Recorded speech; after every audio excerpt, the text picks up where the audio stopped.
Hello, everybody. I'm Michael, and in 2 weeks' time, I will be running the London Marathon 2025, having been lucky enough to secure a British Heart Foundation charity place. So, this is just a little short video where I'm going to go over a couple of things. So, first off, kind of my story, why I've picked the British Heart Foundation, and more importantly, why have they picked me, I'd say. Secondly, go over kind of a high level of the training that's happened so far, what's gone well, what's gone badly, and then lastly, to have a quick talk about the fundraiser. First things first. So, why the British Heart Foundation? My story. Why have I picked them? So it all stems back to about 16 years ago when, unfortunately, my dad had a massive heart attack and died at the age of 56. It happens to a lot of people. It's a story far more common than it should be. And so raising this money for the British Heart Foundation, it's a massively motivating thing for me. You see that money going to research, and that's pushing for better treatments, better preventative care, and better outcomes. Fantastic cause, and one, as I said, close to my heart, having lost my dad. So talking about my dad, first off, kind of what happened. So my dad, 16 years ago, came home on a cold December day. I always forget the year, but 4th of December will be forever in my memory. He came home from work, settled himself in, and then decided he was going to go and run a bath. So I was downstairs making some food, had a little chat with him, and I'll always remember the last words I said to him that I loved him. He went upstairs to run his bath. I stayed downstairs, kept making my toast, and I heard a thud in the bathroom. I didn't think too much about it, but something didn't feel right. Shouted up to see if he was okay and didn't get a reply. Finished making my food, and then still felt like something wasn't right. So I went up the stairs and tried to get a response from him, which I didn't, before I broke down the door and found him having collapsed, having had his heart attack. Everyone did their best, but unfortunately it was too late and you weren't able to save him. So the memory of my dad, and I'd always wanted to do something to raise money for the British Heart Foundation, but never found the right event. And it was COVID that really brought me close to it, when I saw a photo of myself and thought, ooh, sitting in and eating food all day has not been doing you very much good. So I started running. And running was something that my dad had done a lot in his prime, and something that I never shared with him while he was alive, but clearly we did have a shared passion. I fell in love with it, and I've been running off and on ever since. Used it to lose some weight, which was good, and then after that to keep fit.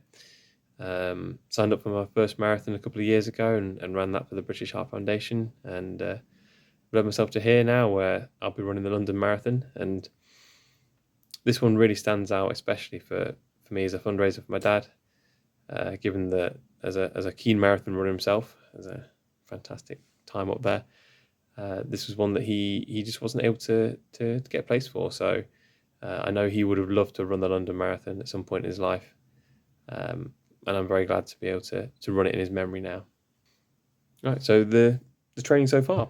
Found out I got the place in August, which is great news.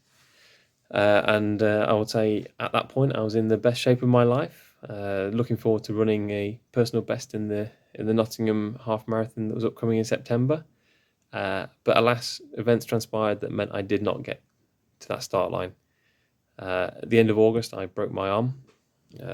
This one, which, as you can see, is now back in one piece. You can see the break just there, well, where the break was. You can't actually see the bone, can you?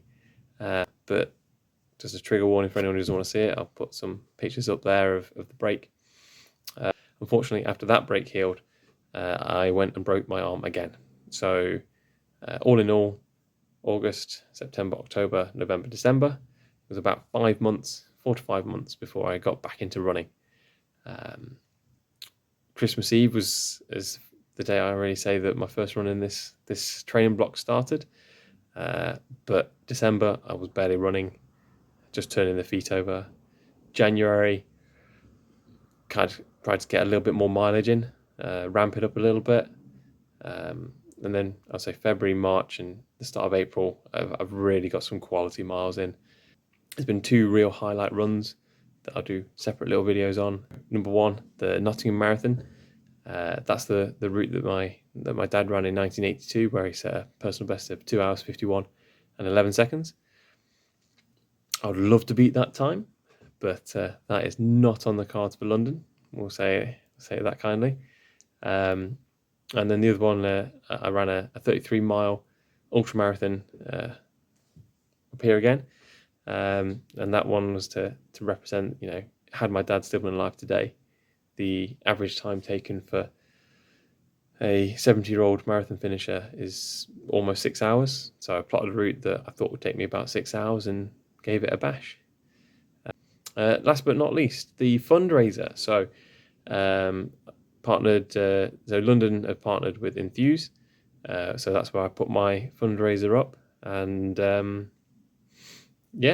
I've been really happy with the donations I've got, and I feel so grateful for all the support that people have generously given.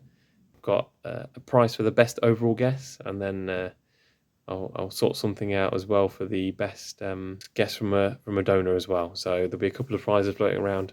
Please do have a guess. I love seeing the times that people think I'll do. I've got my own guess in there, but I'm not going to disclose what that is. Somewhere between my original 3 hours 15-minute goal and the time that I did the Nottingham Marathon. I did that in 4 hours and 10 minutes. So those 2 bookends, somewhere in the middle, is where I'm going to fall. Yeah, so that's the fundraiser. Who knows where I'll finish, but please do have a guess if you can, donor or not. And best of luck to you if you're coming down as a runner as well, or if you're just going to be spectating, enjoying the atmosphere. It's a wonderful event, and great to see so much being done for so many charities.